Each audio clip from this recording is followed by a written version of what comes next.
Assalamualaikum warahmatullahi wabarakatuh. Selamat pagi teman-teman semuanya. Perkenalkan, kami dari kelompok 7 kelas R4D.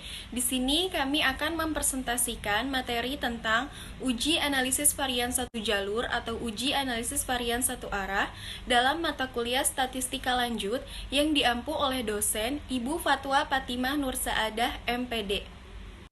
Sebelum masuk ke materi, izinkan saya untuk memperkenalkan anggota kelompok 7. Yang pertama ada saya sendiri, yaitu Leni Purnamasari dengan NPM 202013500343. Yang kedua ada Mediana Tarisha dengan NPM 202013500270. Yang ketiga ada Renita Nurfadilah dengan NPM 202013500274. Yang keempat ada Puspita Narti Anggraini dengan NPM 202013500548. Dan yang terakhir ada Windy Anggraini dengan NPM 202135000300. Analisis varian satu jalur. ANAVA satu jalur atau ANAVA satu variabel bebas dapat disebut juga ANAVA tunggal karena dalam ANAVA ini tidak terdapat variabel bebas baris, tetapi hanya ada variabel bebas kolom. Uji ANAVA sendiri dapat diartikan sebagai salah satu metode atau uji hipotesis yang digunakan pada statistika parametrik, di mana pengujian dilakukan pada interaksi dua faktor dengan membandingkan rata-rata dua sampel atau lebih. Dalam ANAVA satu jalur, terdapat dua jenis hipotesis penelitian yang perlu diuji. Yang pertama ada hipotesis main effect. Hipotesis main effect ini hanya ada satu buah, yaitu hipotesis dari pengaruh variabel treatment terhadap variabel terikat atau kriterium.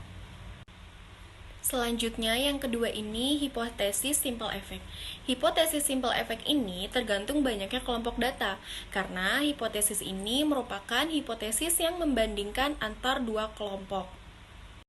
Selanjutnya, saya akan menjelaskan mengenai langkah-langkah dari pengujian ANAVA satu jalur. Yang pertama, buat dulu tabel dasar yang berisikan data-data mentah atau skor-skor mentah yang ada di dalam soal atau penelitian teman-teman. Kemudian selanjutnya teman-teman membuat dalam satu tabel yang baru yang berisikan dengan data mentah, kemudian ada jumlah datanya, terus ada sigma y-nya, sigma y kuadrat, dan juga y bar-nya. Itu di dalam satu tabel yang disajikan sebagaimana yang terlihat pada layar teman-teman. Selanjutnya, teman-teman bisa membuat tabel yang baru. Tabel yang berisikan dengan ringkasan ANAVA satu jalur. Di dalam tabel tersebut terdapat sumber varian untuk data kelompok, untuk data dalam, dan untuk data total yang dikoreksi. Untuk mengisi tabel ringkasan tersebut, teman-teman dapat menghitung terlebih dahulu dengan perhitungan yang akan ada di langkah selanjutnya. Nah, untuk langkah yang pertama, di sini kita akan menentukan derajat bebas setiap sumber varian. Untuk derajat bebas dari total yang dikoreksi dengan rumus jumlah data total NT dikurangkan dengan 1. Selanjutnya ada derajat bebas untuk kelompok, yaitu K dikurangkan dengan 1. Untuk K-nya adalah banyaknya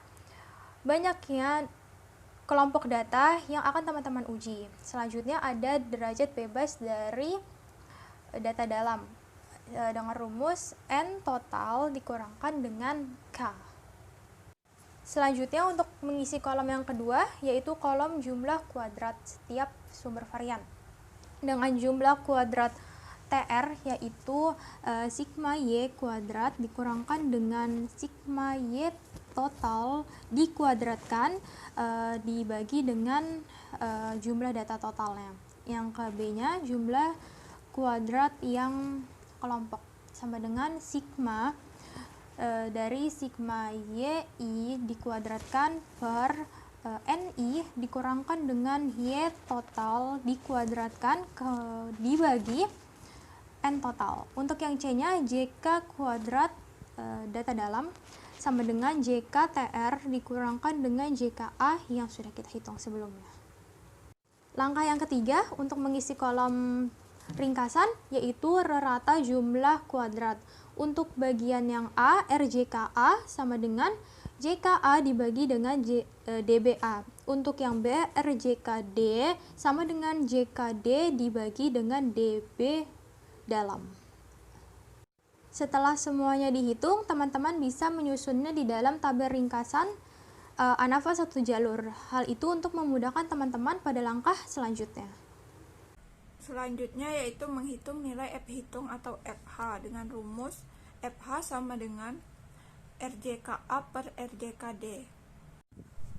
5. Menentukan harga F tabel dengan rumus FT sama dengan FA DK1 DK2 sama dengan FA DB dikali K DB dikali D sama dengan FA dikali K min 1 dikali NR min K. Pengujian hipotesis main efek. Hipotesis yang diuji yaitu HO sama dengan tidak terdapat pengaruh variabel treatment terhadap variabel kriteria. H1 sama dengan terdapat pengaruh variabel treatment terhadap variabel kriteria. Kriteria pengujian. HO diterima jika F hitung lebih kecil dari F tabel dan HO ditolak jika F hitung lebih besar dari F tabel. Pengujian uji lanjut atau simple effect dilakukan atau perlu dilakukan jika dalam pengujian hipotesis main effect HO ditolak atau H1 diterima. Uji hipotesis simple effect dapat dilakukan dengan teknik uji T untuk beda rata dua sampel atau uji Turki seperti yang telah dijelaskan pada bab sebelumnya. Berikut contoh soalnya. Dari sebuah penelitian di suatu pabrik manufaktur, ingin diuji apakah terdapat perbedaan melalui 5 sampel yang dikumpulkan dari setiap mesin seperti dalam tabel berikut. Mesin bubut 6577 836470. Mesin price 607178 70 dan 63. Mesin scrap 4547 546559. Mesin gerinda 4562 17 dan 58. Misalkan mesin bubut adalah A, mesin price adalah B, mesin scrap adalah C, dan mesin gerinda adalah D.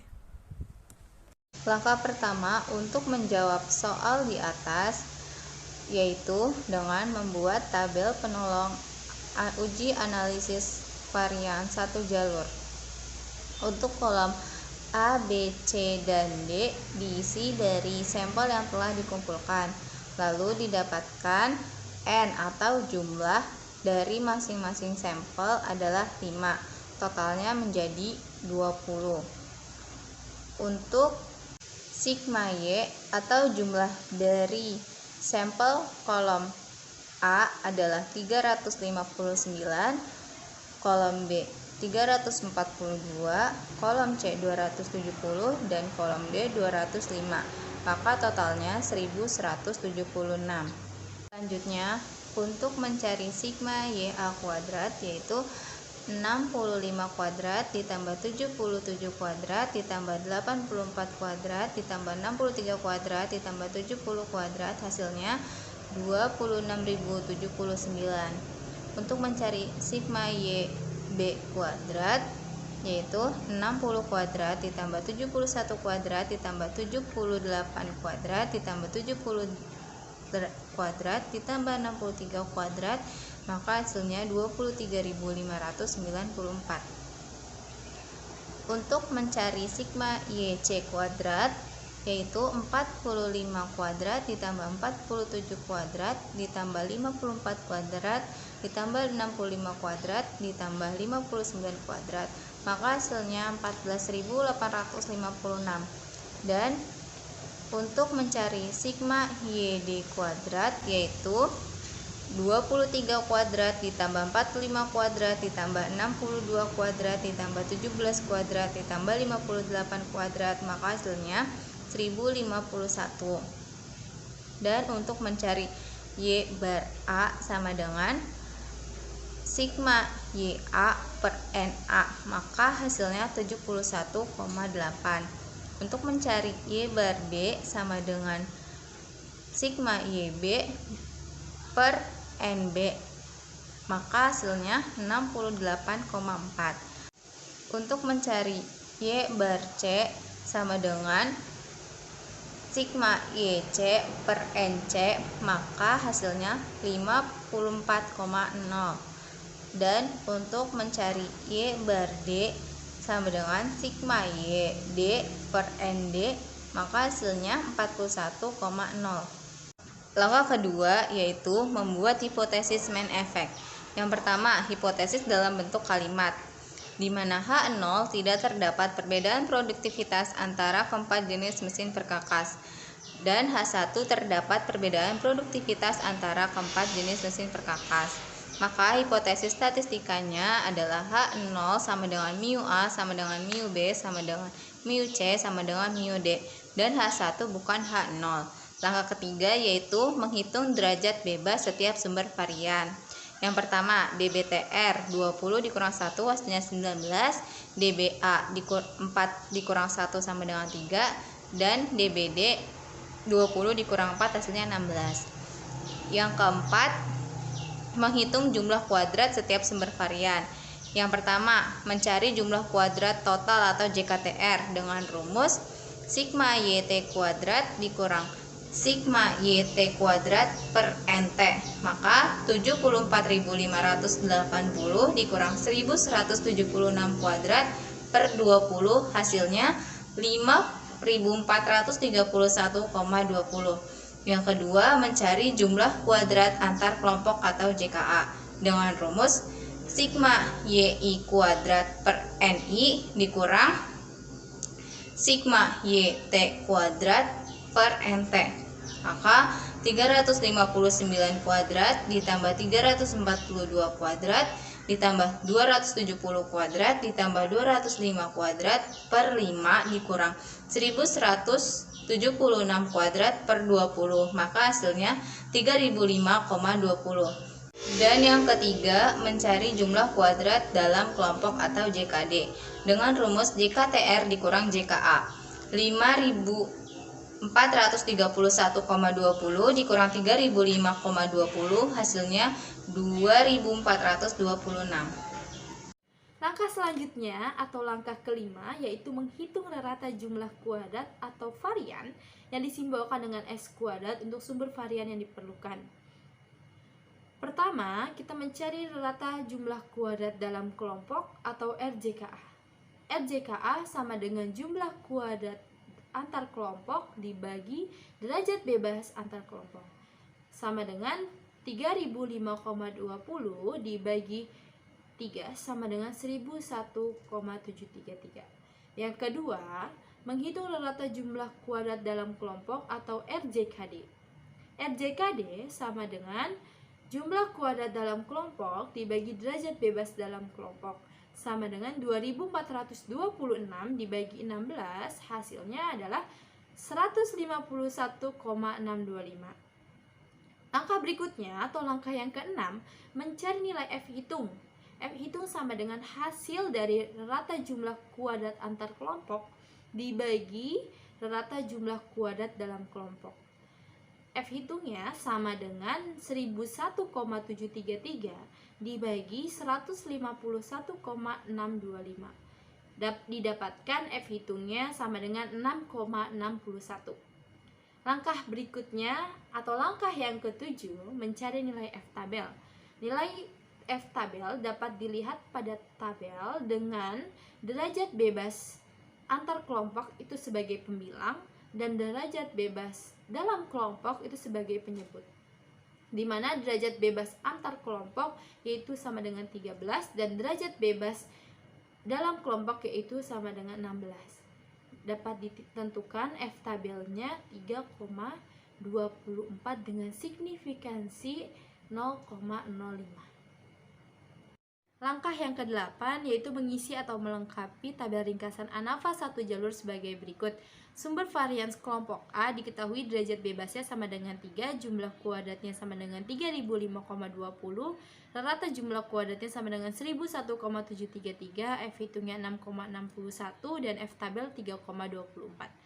Sumber varians dalam atau D diketahui derajat bebasnya sama dengan 16, jumlah kuadratnya sama dengan 2426, dan rata jumlah kuadratnya sama dengan 151,625. Sumber varians total atau TR diketahui derajat bebasnya sama dengan 19 dan jumlah kuadratnya sama dengan 5432,2. Langkah yang terakhir atau langkah yang ke-9 menguji hipotesis. Kriteria pengujian yang pertama, H0 diterima jika F hitung kurang dari F tabel, dan H0 ditolak jika F hitung lebih besar dari F tabel. Pada contoh soal tersebut, diketahui F hitung lebih besar dari F tabel, yaitu 6,61 lebih besar dari 3,24, maka H0 ditolak. Dan disimpulkan terdapat perbedaan produktivitas yang signifikan antara jenis mesin perkakas bubut, Frey, Scrap, dan Gerinda. Dengan kata lain, dapat disimpulkan terdapat pengaruh jenis mesin perkakas yang signifikan terhadap produktivitas. Itu saja yang dapat kelompok kami sampaikan, kurang lebihnya mohon maaf. Wassalamualaikum warahmatullahi wabarakatuh. Terima kasih.